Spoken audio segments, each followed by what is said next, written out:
I was thousands of miles away, risking my life to protect my country, when I got the notification that made my blood run cold. Our joint savings account, wiped clean. Every dollar I had earned. Every sacrifice I'd made. Gone. And the person who took it. My wife. She thought I wouldn't notice. She thought I couldn't do anything about it. But she forgot one thing. Even from a mission zone, I could still make one final move. And what I sent her changed everything. Before we begin, where are you watching from?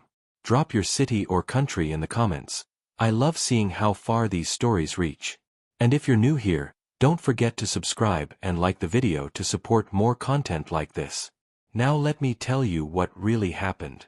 We were deep into week 4 of our desert assignment. Baking heat, sleepless nights, and dust in places dust should never reach. I was running on adrenaline and protein bars when my sat phone buzzed with a push notification. Alert. Joint savings balance, $4.12. At first, I thought it was a glitch. Maybe the app wasn't updating. I opened it. Refreshed. Again. Still $4.12. I blinked.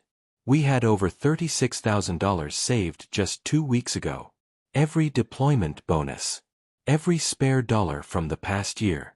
Natalie and I had planned to use it for a down payment on a new house once I came home. I opened the transaction history. And that's when I saw it. 5 massive transfers. One every few days. All to a new account. Not mine. I felt my stomach drop as I tapped on the last transaction. Transfer of $7,500 to n.rainer/ACCT, ending in 88-04. I dropped the phone on my cot. I couldn't breathe. The tent around me blurred. Natalie. She did this. She had access, sure. I had added her to the joint account before my last mission, in case of emergencies. But this wasn't an emergency. This was a betrayal. I picked the phone back up and opened our last messages.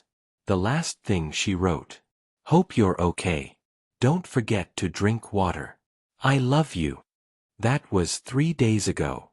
She said she loved me. While she was draining me. I sat in my cot long after lights out, lit only by the faint glow of my screen. I scrolled through every transaction, every note, every detail. Natalie had been transferring money in batches, always just below the daily max, always with vague labels like medical or unexpected cost. The lie was almost elegant. She hadn't just taken the money. She had planned it. I messaged her. Hey, just noticed something weird with the account. Can you check it? I waited 5 minutes. Then 10. My phone buzzed. I think I had to pay off some stuff. Bills and things. What's wrong? Bills and things. We had no outstanding bills. Everything was automated. And she never made large payments without texting first. That was our rule. How much did you send total? She responded instantly. Only a little. I thought you wouldn't mind. Just until your next check. Only a little? I didn't answer. I didn't need to. Because in that moment, something inside me clicked. The man who left home in love was not the man returning. The next morning, I pulled rank and asked for 10 minutes of satellite bandwidth. My CO wasn't happy, but he didn't push back. Everything all right, Rainer? He asked. Not yet, I said. I used the connection to log into our backup cloud drive. It was an old habit I had from before deployment, saving sensitive documents to a shared folder just in case something happened to me. Inside that folder were 2 things that Natalie probably forgot existed. 1. The power of attorney form she had signed before my deployment, outlining her financial limits. 2. The fraud protection clause from the military bank, which explicitly stated that any joint account manipulation without notification from both parties could be subject to investigation. Translation. I had leverage. Natalie might have drained the account, but she did so outside the agreement we both signed. And in legal terms, that was theft. I printed the documents using the office printer in the comms tent. I folded them slowly, neatly, like I was prepping an official op brief. Then I packed them away in my footlocker and stared at the dirt under my boots. This wasn't just about money anymore. This was about who I'd become while she was busy erasing me. I waited 3 days to make the call. Not because I was scared, but because I wanted to hear her voice when she wasn't prepared. When I finally called her, it was 7:43 p.m. in her time zone. She picked up on the second ring. "John." I didn't speak right away. "John, hello." "Hey," I said calmly. "Got a minute?" "Of course. Are you okay? You sound weird." I let silence hang for 2 beats. I looked at the account. Silence on her end now. "You said it was just a little. But it's gone, Natalie. All of it." John, I had to. Things came up." "You mean someone came up?" She didn't respond. So I asked again. "Is there someone else?" She exhaled, and I heard the fear in it. "I didn't want to do this like this." "Then how were you planning to do it?" "I thought maybe you'd understand. You've been gone for so long.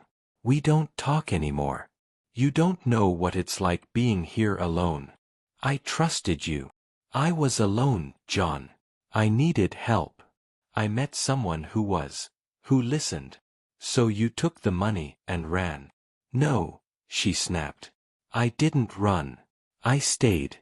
I handled everything while you were off in God knows where, pretending we were still married. I didn't yell. I didn't swear.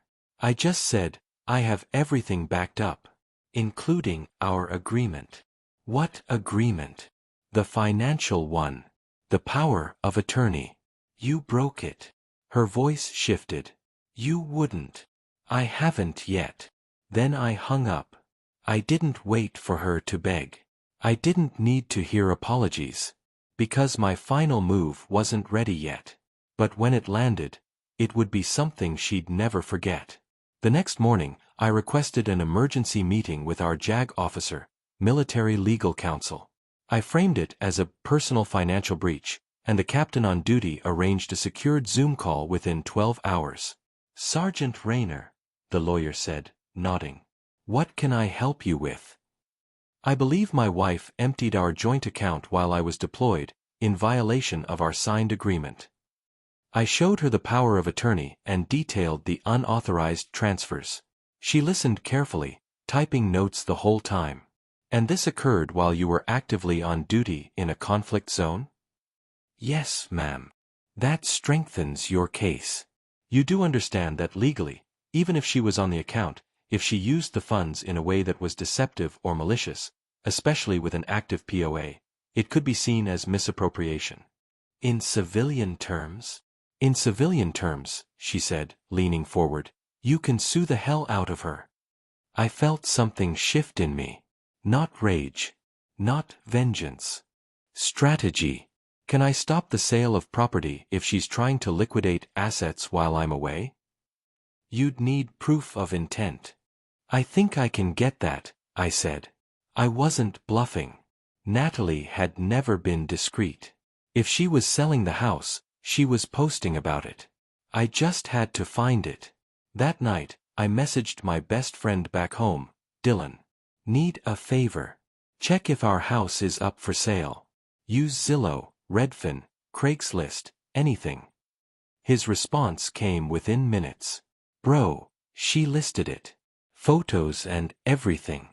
Closing date is in 2 weeks." I stared at the screen. She wasn't just stealing money. She was erasing everything we built. Dylan sent me the listing. There it was, our home, staged, painted, and priced to move. The photos showed our old bedroom, now with sterile gray comforters and cheap live, laugh, love pillows. The backyard I built with my bare hands was now described as low maintenance, perfect for entertaining. The name on the contact info? Ryan Fletcher, real estate agent. And then I saw it. A small note at the bottom. Open house Sunday, closing set for June 23rd. I was due to return home June 21st. She must have timed it perfectly, sell before I stepped foot back on U.S. soil. By the time I got home, the papers would be signed, and the house gone. Unless I got there first. I made a request for early leave citing family emergency. My CO didn't ask questions, he just nodded and told me I'd be on a flight by Tuesday. I hope everything's all right back home, Sergeant, he said. Not yet, sir. But it will be. I didn't sleep much on the flight. I kept replaying that last phone call, her fake apologies, her justifications. I watched the clouds shift below me and thought, you wanted me gone. But I'm coming home. By the time I landed in Dallas, I had a plan. I wasn't just going to stop the sale. I was going to expose her. And I knew exactly where I'd do it. I stepped off the plane in civilian clothes and walked through the terminal without anyone recognizing me. It was strange. In uniform, people thanked me for my service. Out of it, I was just another guy with a backpack. But I didn't need recognition. I needed results. First stop, the bank. I met with a representative, showed them the POA, the transaction records, and my military orders. It took 2 hours of back and forth, but eventually, they flagged the account and froze any remaining funds. She'll get a notification about this, the teller warned. I'm counting on it. Next stop, the real estate office. I walked in with a folder full of documents and asked for Ryan Fletcher. He emerged from a back office wearing a navy suit, hair gelled back, and that too-perfect smile that only realtors have. Hi there, how can I? I'm John Rayner. That's my house you're selling. His face fell. I'm sorry, I thought. You thought wrong. And if you don't cancel the sale immediately, you'll be named in a fraud complaint. I dropped the documents on the desk. Ryan glanced through them and nodded slowly. I didn't know she was doing this behind your back. She's done a lot behind my back. He took a deep breath. Technically, I can't stop the sale unless both parties are present at closing, but I can flag it. And I can make sure you're in the room. Good. Because I'll be there. 2 days later, I sat outside the title office in my truck, watching as Natalie pulled up with her new boyfriend in the passenger seat. She didn't see me. Yet. But she would. Because I wasn't here to beg. I was here to finish what she started. And when I walked into that room, I wasn't just going to block the sale. I was going to ruin her plans, piece by piece. The air in the title office was crisp, almost too clean. I sat on the far side of the lobby, out of view from the front entrance. A large plant half hid me from the receptionist, who hadn't even looked up when I walked in and signed the visitor sheet as Jonathan R. I kept my head low and my cap pulled just enough to avoid catching attention. At exactly 10:58 a.m., the door chimed. I didn't need to look to know it was her. I recognized the fake laugh. Natalie stepped in, radiant in a fitted beige dress, her hand intertwined with the tall man beside her. He wore loafers without socks. A red flag in human form. Hi, I'm Natalie Rayner. Here for the 11 a.m. closing, she told the receptionist, her tone chipper, rehearsed. The woman nodded. Please have a seat. Someone will call you in shortly. They walked to the row of seats across the lobby from me. She didn't even glance in my direction. I was invisible to her now. I looked at the folder in my hands, bank statements, power of attorney, legal authorization, and the final card, the one thing she never expected I'd send. And soon, she'd receive it. Not over email. Not through a lawyer. But face to face. Rayner party. A woman called out from the hallway. Natalie stood quickly. That's us. Us. As if she and Mr. Loafers were some kind of legitimate couple. They walked toward the closing room, where the title agent, Ryan Fletcher, and a notary were waiting at a long mahogany table. And then, I stood up too. Actually, I said calmly, I'm Rayner. Natalie spun around. Her eyes widened. John. Ryan stood up instantly, gesturing to the staff. It's okay, he's expected. You're not. What are you doing here? You mean I wasn't supposed to know? That you were selling our home behind my back while I was on a mission? John, please.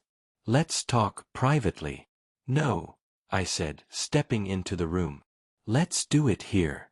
With your new boyfriend. And all these nice professionals who should probably know the house doesn't legally belong to you alone. Ryan cleared his throat. Natalie, I reviewed the documents Mr. Rayner sent me. The power of attorney limits you from selling jointly owned assets without his written consent. You're joking, she snapped. I'm not, I said. But I did bring something for you. I pulled out the last envelope and slid it across the table toward her. What is this? She asked. It's the final transfer. She blinked. What? Go ahead. Open it. With trembling fingers, she unsealed the envelope. Inside was a single piece of paper. A transfer receipt, from our joint checking account. The amount, 1 cent. Memo. This is all you deserve. Her jaw clenched. You emptied the account? I froze the account. Then I legally withdrew the last penny. Because after what you did, you don't get to profit from this marriage. The room fell silent. Even the notary looked uncomfortable. Natalie stared at the slip of paper like it was a bomb. You can't do this, she hissed, her voice low now. You have no right. I had every right. I cut in. You broke the agreement. You drained our savings while I was deployed. You brought another man into our home. You tried to erase me while I was serving overseas. I turned to the agent. This sale is void, correct? Ryan nodded slowly. Without full consent of both parties, yes. It can't move forward. Mr. Loafers stood up, hands raised. Look, I had no idea. I don't care, I snapped. You're a footnote in this disaster. Natalie's eyes brimmed with tears. But they weren't from guilt. They were from loss. Loss of the money. The house. The image she built with her lies. You came here to humiliate me, she said. No, I replied. I came to stop you. And what now? She asked. You'll sue me. No. I'll let you live with what you've done. And with that 1 cent. You chose greed over loyalty. Now you can figure out how to rebuild from the ashes you lit yourself. I walked out without looking back. But just before I reached the door, I turned to the camera in the corner of the room. Also, I said aloud, to everyone watching this video, if you've made it this far, don't forget to subscribe to the channel and give this story a like if you've ever seen karma work like this before. And then I left. Because my mission was over. But hers was just beginning. I didn't go home right away. After leaving the title office, I drove to the motel I'd booked under a different last name. I sat on the edge of the bed, still in the same jeans and t-shirt, and stared at the wall for 10 minutes. I should have felt victorious. I had stopped the sale. I had ruined her plan. But in that silence, all I could think about was how long she'd been planning it, how easily she'd done it. It wasn't just the betrayal. It was the coldness. She had emptied our joint account, lied about it, and tried to sell our house, all while pretending things were normal. And I didn't see it coming. My phone buzzed. It was a text from Dylan. Bro, you good? That was insane. He must have seen the look on her face. He was parked across the street, watching from his car like I'd asked. I'm fine. She's furious. She deserves worse. Let me know if you need anything. I stared at the screen, then typed slowly. I need a lawyer. Because the money was only part of it. Now it was time to deal with everything else. 3 days later, I met with my parents. They hadn't seen me since before deployment. My mom nearly cried when she opened the door and saw me standing there, backpack slung over one shoulder, face tired but clean-shaven. My God, Jonathan. I'm okay, Mom, I said, hugging her. Just needed to come by in person. Dad was sitting in the den, reading the paper. He stood when he saw me. "You're early. Thought you weren't back till next month." I had to come back early. My mom looked concerned. "Is everything all right?" I nodded slowly. "It is now. But I need to tell you something." I told them everything, about the account, the power of attorney, the listing, the new man, the fake excuses. Everything. At first, they were speechless. Then angry. Then sad. "I never liked her," my mom said quietly. "There was always something guarded about her. I thought I was being overprotective." "You should have told us sooner," my dad added. I couldn't. I didn't want to believe it either. They were supportive, more than I expected. Dad offered to help with legal contacts. Mom insisted I stay with them until I figured things out. It felt like a lifeline. Not just to family, but to reality. Because for a while, I had no idea what was real anymore. A week after the closing table showdown, I got a message from Natalie. "We need to talk. In person. Please." I ignored it. The next day, a new message. I didn't want it to be like this. I panicked. I didn't feel supported. Then another. "I made mistakes, but you were gone." I was scared and lonely. And then, a voice message. I hesitated before hitting play. Her voice trembled. "John, I don't know who I am without you. I know I messed up. I know I broke your trust. But I wasn't trying to ruin you. I felt forgotten. I needed to feel like I mattered to someone." I stared at the phone for a long time. She still didn't understand. She thought this was about loneliness. About emotions. About her. But it was about deliberate betrayal. She had stolen, lied, cheated, and then tried to cash out. And now that she'd lost? She wanted to rewrite the narrative. I didn't respond. Instead, I called my lawyer and asked to begin the divorce process formally. Because she could spin it any way she wanted. But I knew the truth. And soon, the court would too. The next morning, I sat across from Gregory Lee, a well-known family attorney recommended by my dad. His office was tucked inside a modest brick building, but the wall of framed law degrees behind him told me he didn't play around. "You're the soldier whose wife tried to sell the house while you were deployed, right?" he asked, flipping open the folder I'd handed him. "Yeah. And she also emptied our joint savings account while I was overseas." He nodded without blinking. "Do you have the documents we discussed over the phone?"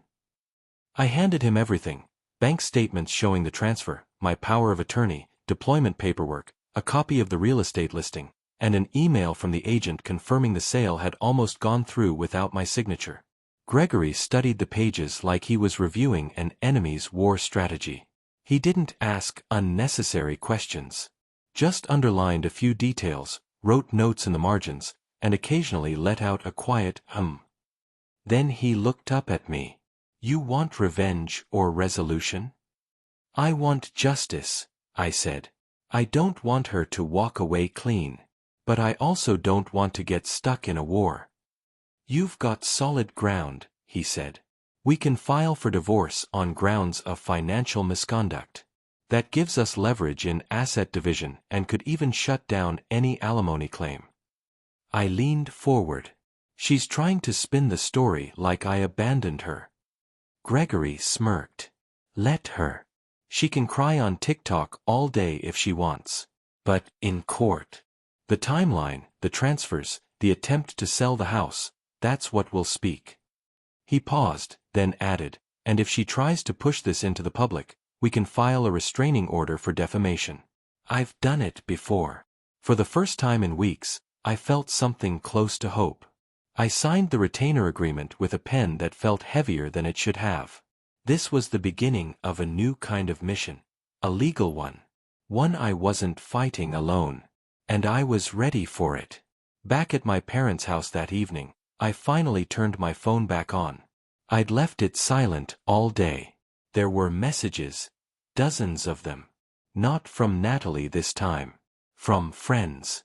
People we'd known as a couple. People who were now clearly hearing her side of the story. You should let her explain. She was probably scared. You were gone for a long time. She says you didn't listen. That you made her feel invisible. John, man. Are you sure freezing the account wasn't too much? It felt like betrayal layered on betrayal. These were people who cheered us on at our wedding, toasted our anniversaries, sent Christmas cards addressed to John and Nat. Now they were questioning me. And then came the worst message of them all. She said you controlled everything. That she felt trapped in the marriage. I stared at the screen, stunned. Trapped? She had access to the house, the accounts, our car. I didn't even ask for check-in calls while I was deployed. I trusted her to live her life, and to protect ours. And now she was painting herself as the victim. The lonely, manipulated wife of the soldier who didn't care enough. I tossed the phone onto the couch and sat down, fists clenched. I didn't know whether to scream or laugh. But then, something shifted. Messages started coming in from other people. People who knew both of us but knew me better. Dylan texted. Heard what she's saying. BS. You never controlled her. Want me to testify? I'll do it. Then Kelsey, a college friend I hadn't spoken to in months. Saw what she posted. She's trying to rewrite history. Don't let her. Even my old unit buddy from Fort Bragg messaged. Dude. If she says one more lie about your deployment, I'm jumping in. You deserve better.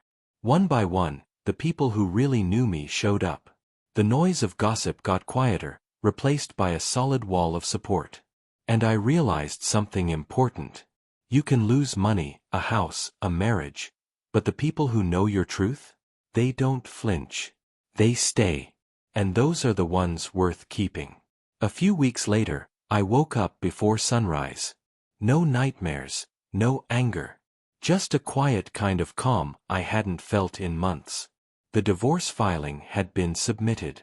My lawyer had received a boilerplate response from hers. Nothing unexpected, just denial and vague counterclaims. But Gregory said we had nothing to worry about. She's throwing spaghetti at the wall. But your side has receipts. For once, I believed him. I stood in front of the mirror and barely recognized the guy looking back. I'd lost weight, sure. But I'd also lost something heavier. The emotional weight of trying to fix what had already fallen apart. And that left room for something new. I grabbed my keys and headed downtown, not to meet a lawyer or return a call, but to visit a place I hadn't been in over a year, the Veterans Outreach Center. I used to volunteer there on weekends, mentoring younger soldiers adjusting to civilian life. I stopped after things got tense with Natalie. She said it took up too much time. The moment I walked in, a young guy at the front desk did a double take. Wait, are you the guy from the closing table story? I blinked. What? Dude. Your story's been going around in here. The 1-cent transfer? It's legendary. I laughed. Not in arrogance, just disbelief. Didn't expect that, I said. Yeah, man. You did what a lot of guys wish they could have done. I didn't know what to say. But then a younger vet, maybe early 20s, walked up behind him. You mind talking to me? He asked, eyes tired but hopeful. Sure, I said. We sat outside, just two guys on a bench. He told me about his divorce, about the betrayal, about how he felt hollow. I didn't give advice. Just listened. Nodded. Let him know he wasn't crazy for still missing someone who hurt him. After a long silence, he looked at me and said, You made it through, didn't you? I thought for a moment. I'm still walking, I said. And that counts for something. It hit me then, this wasn't the end of my story. Natalie was just a chapter. The next part. That was up to me. 2 weeks after the filing, I received a call from Gregory. He sounded amused. You're going to want to see this, he said. He emailed me a link to a post that Natalie had made on a public forum. She claimed she'd been abandoned by her military husband, left to survive on her own, and forced to make hard decisions about their finances. But that wasn't the part that surprised me. It was the comments. Didn't she withdraw everything from their joint account? She posted pics from Greece during his deployment. Thought she was struggling. I went to school with John. He's the most loyal guy I've ever met. This smells like BS. One comment read, "You emptied his bank account and tried to sell the house while he was in uniform?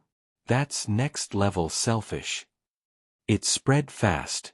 She deleted the post within hours, but the screenshots were already out. Shared. Circulated. Discussed. And that's the thing about trying to manipulate public opinion in the digital age. People remember receipts. Later that night, I got a message from Natalie. "You embarrassed me. Are you happy now?" I didn't reply. I didn't need to. This wasn't revenge. It was the truth catching up to her. And I wasn't about to run from it. Gregory called again 2 days later. Her lawyer reached out. "They want to meet." My stomach tightened. To settle.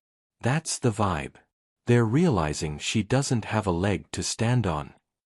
We scheduled the meeting for Friday at 11 a.m. in Gregory's conference room. I didn't know what to expect. Tears, shouting, more manipulation. But when she walked in, she was calm. Makeup minimal. Hair pulled back. Dressed in beige like she wanted to blend in with the walls. She barely looked at me. Her lawyer did most of the talking. They were offering a mutual resolution, no spousal support, split assets down the middle, no contesting the frozen funds. They asked for half the value of the house post-sale. Gregory leaned in. "We're not offering post-sale value. The house was under my client's name and was nearly sold illegally. That's attempted fraud." He smiled politely but firmly. "Your client will get 25% of the total equity based on pre-sale appraisal. That's generous, considering she emptied the account and misused power of attorney." Her lawyer's jaw tightened. Natalie didn't react. "Accept it," she muttered. "What?" her lawyer asked. "I said accept it. I'm done." Her voice was quiet, but sharp. Gregory and I stepped out briefly to finalize documents, and while I waited in the hallway, Natalie came out too. She looked at me for the first time. "You win, John," she said. "Are you happy now?" I stared back. Not angry. Not triumphant. Just exhausted. "I didn't want to win," I replied. "I wanted us to protect each other. But you made it a war." She blinked, and for a moment, the cold armor cracked. Then she turned away and walked out of the building. And just like that, she was no longer my wife. It was strange how fast the silence returned after she left. I stood there in the parking lot of the law office, the wind brushing through my hair, watching her car pull away. There were no fireworks. No sense of finality. Just quiet. But for the first time in a long time, it was the good kind of quiet. The following week, I dove headfirst into things I'd put off for years. I reconnected with my younger brother, Marcus, who lived 2 hours away and had always invited me to visit. He had 2 daughters I barely knew, and that weekend, I brought them sketchbooks and markers. We spent the whole afternoon drawing superheroes on the back porch. "Uncle John draws better than Daddy," one of them whispered like it was a state secret. That night, I slept on their couch and woke up to the smell of waffles and syrup. This was peace. No bank alerts. No screaming matches. No double-checking passwords or feeling the need to monitor who was texting me at night. I went back to volunteering at the vet center too. The young guy I'd spoken to before, his name was Eli, asked me to mentor him during his job search. We met twice a week. He once asked, "How did you get through it without losing your mind?" I smiled. I did lose my mind. But then I realized, losing her wasn't the end. It was the beginning of getting myself back. That line stayed with him. I could tell. I also started therapy, something I'd put off for years. My therapist, a former Air Force chaplain, helped me navigate the guilt, the shame, the underlying fear that maybe I hadn't been enough. "You went to war, and she emptied the account," he said once. "That's not about you failing. That's about her failing you. Don't forget that." And I didn't. I stopped blaming myself.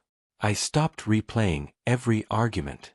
Instead, I began planning again. I enrolled in a part-time master's program for leadership and logistics. I figured, if I could rebuild my emotional life from the rubble, I could do the same with my career. And every time I logged in for class, I remembered something I hadn't felt in years: hope. It had been nearly a month since I saw Natalie walk out of that conference room for the last time. The divorce was finalized. The settlement was signed. And yet, on a quiet Thursday afternoon, her name popped up on my phone one more time. "Natalie, I'm sorry." 2 words. No explanation. No context. No follow-up. I stared at the screen, trying to decide whether it was a trap or a moment of genuine clarity. My thumb hovered over the reply button for a long minute before I locked the phone and shoved it into my pocket. I didn't need her apology. I'd already started moving on. That night, I met Eli again at the vet center. He had an interview the next morning and was feeling nervous. "I keep thinking they'll see me as broken," he said. "Like I'm not ready." I shook my head. "You're more ready than half the people out there. You've survived things they can't even imagine." He looked down at his coffee, nodded slowly, and said, "You know, hearing that from you, it helps." After we wrapped up, I sat in my truck for a moment, looking at the stars overhead. I thought about all the nights I'd spent feeling lost, trapped in a marriage that quietly drained the life out of me. And then I thought about where I was now. I hadn't just survived Natalie's betrayal. I had transformed because of it. And I wasn't done yet. I'd almost forgotten about it until I was cleaning out my email and saw the draft: a bank transfer for 1 cent. The memo line read, "For everything you took." It had been a joke between me and Gregory during the early legal meetings: send her one final payment after all was said and done. A symbolic gesture. A quiet, calculated reminder that I didn't forget. I never hit send. But that day I did. It wasn't out of spite. Not anymore. It was closure. I logged in, filled out her email through the online bank's transfer tool, and submitted the transfer with a calmness I hadn't known before. 2 hours later, she accepted it. And within minutes, a text came through. "Natalie, really?" I didn't respond. Then she sent another. "Natalie, I guess I deserved that." I smiled, not with joy, but with the quiet satisfaction that comes from reclaiming your voice. That 1 cent wasn't revenge. It was punctuation. The period at the end of a sentence I had finally finished writing. That night, I celebrated in my own quiet way. I picked up a steak from my favorite place, turned on some blues music, and opened a bottle of wine I'd been saving since before the deployment. Not for her. Not for any special occasion. Just for me. A week later, I went on my first real hike in years. No texts to answer. No one waiting to fight. No guilt tripping about how long I'd be gone. Just me. The trail. The wind through the trees. My boots crunching against gravel and dirt. As I climbed higher, my lungs burning with effort, I realized something powerful. I was no longer mourning Natalie. I was mourning the version of myself I'd left behind in that relationship. The man who dimmed his light to keep her from feeling insecure. The man who silenced his needs to keep peace. The man who assumed loyalty would always be returned just because he gave it freely. That man had died somewhere along the line. And now, I was becoming someone new. Or maybe just rediscovering the man I used to be before I gave up parts of myself for someone who never truly appreciated them. At the summit, I sat on a boulder and looked out over the valley below. The sky was streaked with orange and pink, and the wind carried the scent of pine and soil. It was beautiful. And for the first time in a long time, I was proud of myself. Not for surviving, but for not letting betrayal define me. When I got home that evening, I found a letter in the mailbox. It was from Gregory. Inside was a single sheet of paper. You handled this with more grace and dignity than most. I just wanted to say I was proud to represent someone like you. I folded the letter and put it in my drawer. It wasn't about ego. It was about confirmation that I had done the right thing by not stooping to her level. That I had taken the high road, and that road had led me back to myself. There was a new silence in my life, but unlike the cold quiet that once filled my home, this silence felt peaceful. Like walking into a cabin after a long storm and hearing nothing but the creak of wood settling and the hum of wind through trees. I had finally reached that part of the story where the noise dies down and you're left to rebuild. The first thing I rebuilt was my mornings. I started waking up early again, not because I had to, but because I wanted to. I'd make black coffee, open the blinds, and sit on the porch with a pen and notebook. For the first time in years, my thoughts weren't consumed by suspicion or stress. Instead, I began writing down ideas. Not for revenge, not for strategies, but for life. Business ideas. Short story concepts. Places I wanted to travel. People I wanted to forgive. It hit me hard one morning when I wrote the word Italy in the notebook. That had been our honeymoon plan, the one Natalie canceled because she wasn't ready for international travel. At the time, I agreed. Now I realized she'd never been interested in shared dreams. Only her own. I underlined the word Italy and circled it. Someday, I thought. On my own terms. That same week, I visited an old friend, Caleb, who ran a woodworking shop in the next town over. We hadn't spoken in nearly 3 years. But when I called him out of the blue, he answered like no time had passed. "Get over here," he said. "I've got a spare apron and some fresh cedar." By Saturday, I was standing in his dusty garage, covered in sawdust, learning how to build something again, with my hands, not my heart. "This is therapy, man," Caleb said, shaping the edge of a table leg. "You don't even need to talk. Just work." And he was right. Somewhere between the hammering and sanding, I realized that rebuilding my life didn't have to be symbolic. I could literally rebuild something, table by table, piece by piece. It was a Tuesday afternoon when I heard the knock. 3 slow taps. Then silence. I opened the door and froze. It was Natalie. Her hair was shorter. Her face thinner. She looked like she hadn't slept much in weeks. Her eyes searched mine like she was trying to gauge whether I'd slam the door or let her speak. "I shouldn't be here," she said. "You're right." She sighed, glanced down at the porch, then back at me. I didn't want our last conversation to be in that room." "That room was your choice," I said. I know that. I've been thinking about everything, about who I became." Her voice cracked a little, but she steadied it. "You were good to me," she continued. "And I was selfish. I didn't know how to appreciate you, and by the time I realized what I was losing, I'd already destroyed it."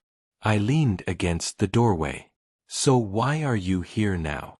She pulled something from her bag. A photograph. Us, from 4 years ago. We were smiling on a hiking trail, arms wrapped around each other, looking like we actually liked who we were. She held it out. "This isn't for you. It's for me. To remember what I ruined." I didn't take it. "Natalie, you don't need to hold on to pieces of the past to punish yourself. Letting go is part of moving on." She nodded slowly, swallowing hard. "You're right." There was a long silence. Then she stepped back from the door. "I hope you find peace, John. I already have." She turned and walked away. And for the first time, I didn't feel anger, or pain, or longing. Just relief. The chapter was closed. For good. I had spent months thinking about the transfer that ruined everything. The money she took. The betrayal. The silence that followed. But now, it was time for a different kind of transfer. I'd built a new account. Not just a financial one, but a life account, filled with time, trust, and clarity. And I was ready to invest. The first deposit I made? I booked a one-way flight to Florence. No plan. No tour group. Just me, my passport, and a leather journal. I'd always dreamed of sipping espresso by the Arno River, sketching the city streets, learning a few words in Italian, not for anyone else, but because the world had always felt bigger than the box I lived in. That first night in Italy, I sat at a little cafe on a cobblestone street and ordered pasta I couldn't pronounce. The waiter smiled when I tried. I laughed at myself and didn't feel ashamed. I looked around and saw strangers smiling at each other, a city glowing in golden light, and the sky soft with dusk. And for the first time in a very long time, I said it out loud. I'm happy. Not because I'd won something. Not because I'd punished her. But because I had survived betrayal, and chose to live anyway. And that, more than anything else, was the final transfer. One that she could never touch. It's strange how healing doesn't come in one glorious moment. There's no orchestra playing, no golden light shining through the clouds. Healing arrives quietly. It walks in during the little things, the silence after laughter, the moment you stop checking your phone for someone who's no longer there. And for me, it arrived when I walked into my father's garage. After Florence, I flew back to the States and drove 3 hours to the house I grew up in. My parents had passed years ago, but the property had remained in the family. My uncle had been watching over it, but no one had lived there in years. I unlocked the door, walked through the hallway, and opened the door to the garage. The air smelled like motor oil and old pine. My dad's tools still hung on the wall, just as he left them. His old workbench was covered in sawdust, yellowed notes pinned to the wall. It was like stepping into a memory. I pulled off the tarp that covered the half-built canoe he'd been working on before he died. I remembered helping him sand the sides when I was 12. He'd promised we'd take it out once it was done. That day never came. But standing there now, I realized I could finish it. Not for him. For me. It was time to reclaim something that mattered. A legacy. Not the money Natalie stole, not the years I lost trying to fix a broken marriage, but the values I came from. Simplicity. Purpose. Honor. I didn't need a grand revenge anymore. I just needed to build something that lasted. The first morning back at the old house, I found a box marked, John, in the attic. I hadn't seen it in years. Inside were letters I wrote to my future self as a teenager, a few drawings, and a photo of me in uniform with my dad. There was one envelope that stood out. It had Natalie's name on it. I recognized the handwriting. It was mine. It was the letter I'd written her before my second deployment. Back when I still believed she would wait for me. That our love was unshakable. I held it for a long time, then opened it. If you're reading this, it means I didn't come back. I want you to know I never doubted us. You were my home, no matter where I was in the world. I couldn't finish it. It wasn't anger that stopped me. It was grief.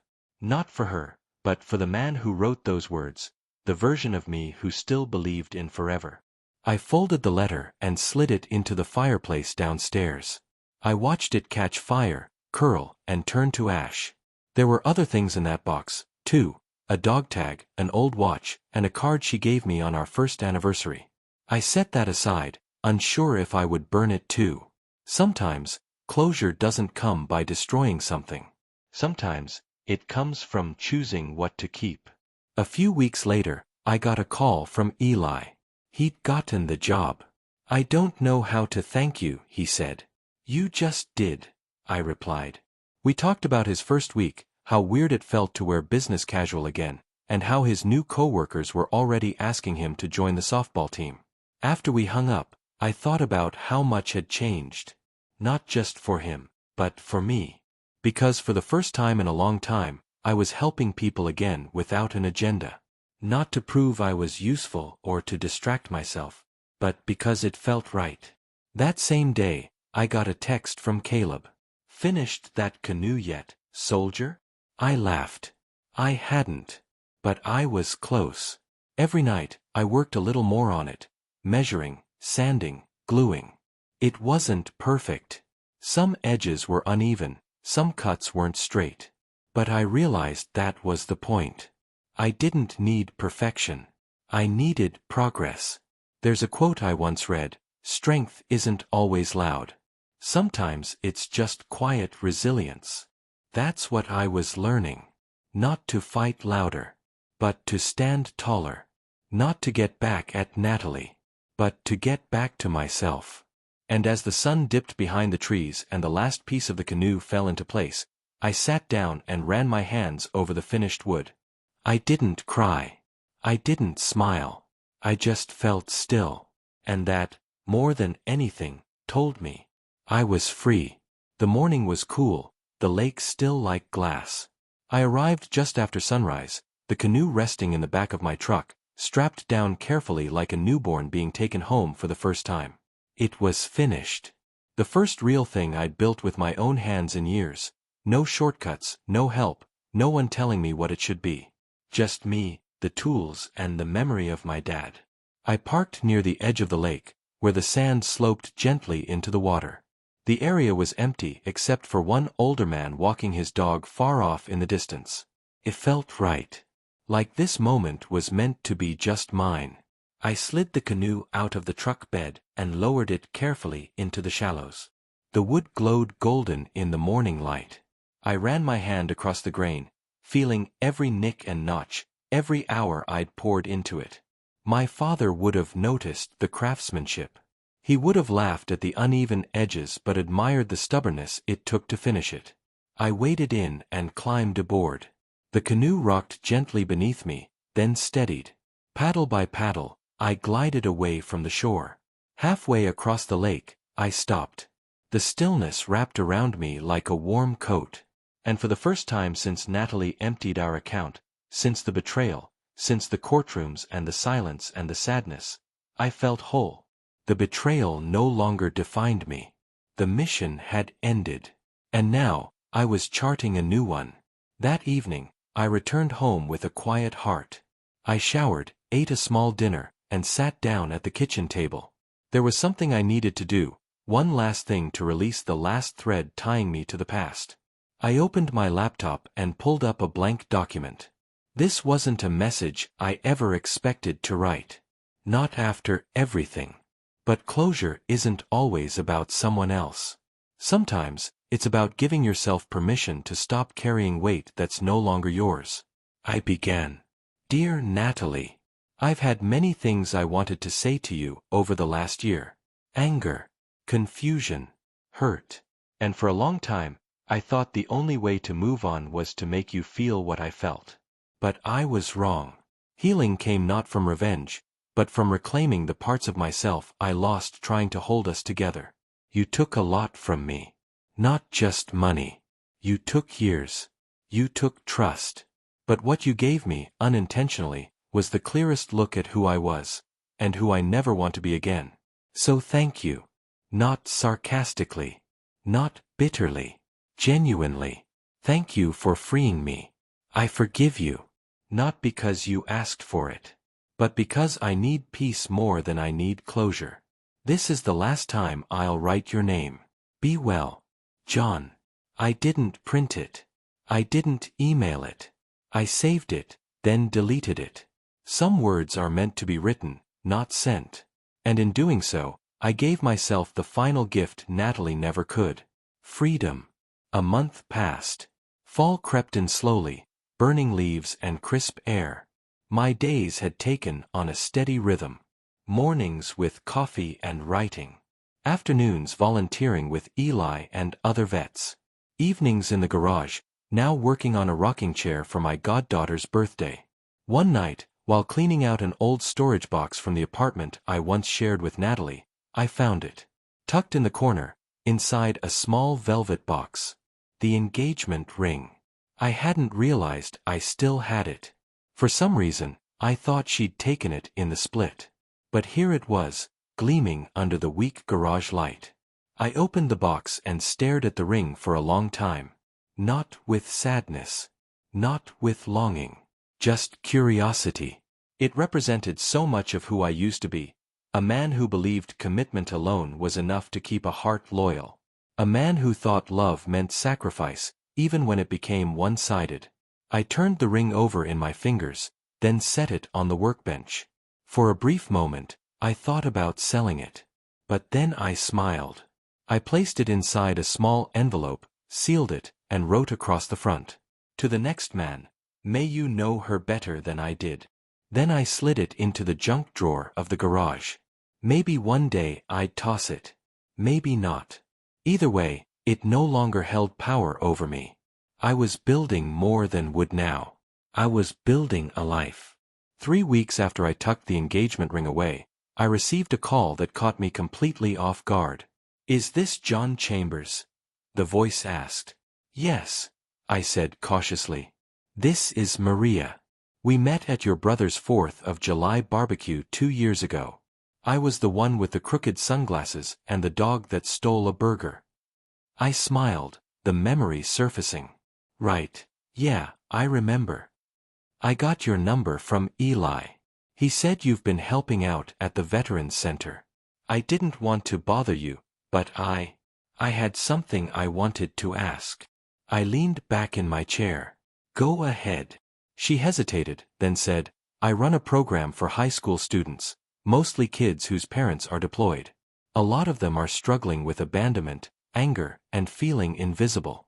I was wondering if you'd come speak to them. Just once. Share your story, maybe." My first instinct was to say no, to keep my healing private. But something inside me whispered, this is the next step. So I said, "Yeah, I can do that." The following Thursday, I stood in front of 15 teenagers in a drafty classroom that smelled like cheap pizza and dry erase markers. Some slouched with arms crossed. Others kept their eyes on the floor. I knew that look. It was the same one I had at their age when I felt like no one really saw me. I cleared my throat. "I'm not here to give you a lecture. I'm here because I know what it feels like to be let down. I served my country, gave everything I had to someone I loved, and got blindsided in a way I never saw coming." A few of them glanced up. "I'm not telling you this for pity. I'm telling you because healing doesn't always look like a straight line. Sometimes it looks like sitting alone at a lake in a canoe you built from scraps, and realizing you're finally okay with the silence." By the time I finished, one of the boys, maybe 16, raised his hand. "Did she ever apologize?" I shook my head. "Not in the way I wanted. But I stopped needing it." He nodded slowly, as if storing that response for later. After the talk, Maria pulled me aside. "You didn't just speak. You reached them."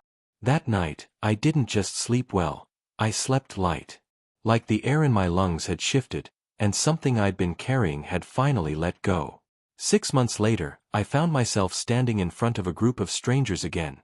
This time, at a small conference for returning veterans.